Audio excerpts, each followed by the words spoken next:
এই যে গতকাল স্বরূপ বিশ্বাসের ঘটনাটা ঘটেছে এবং সেখানে দেব বলেছেন যে আমি তৃণমূল যদি জিততো তাহলে আমাকেও ব্যান করে দিত স্বরূপ বিশ্বাস।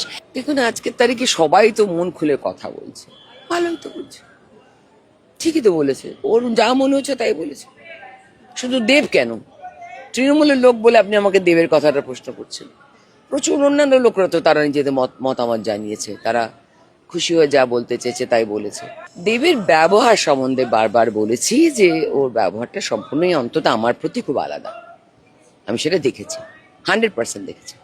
প্রত্যেকবার সেটা নিয়ে আমার অভিজ্ঞতা আছে। He is bin always very nice to me, politician হয়ে যাওয়ার পরেও। পলিটিশিয়ান হওয়ার আগেও খুবই সুইট একটা বাচ্চা। তো আর আমার ওকে খুবই ভালো লাগে।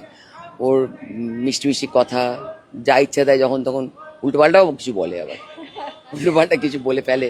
আমি আবার ওকে ধমক টমক দিই, বকিস না, থাম, বলতে পারি, সেই জায়গাটাও আমাকে দিয়ে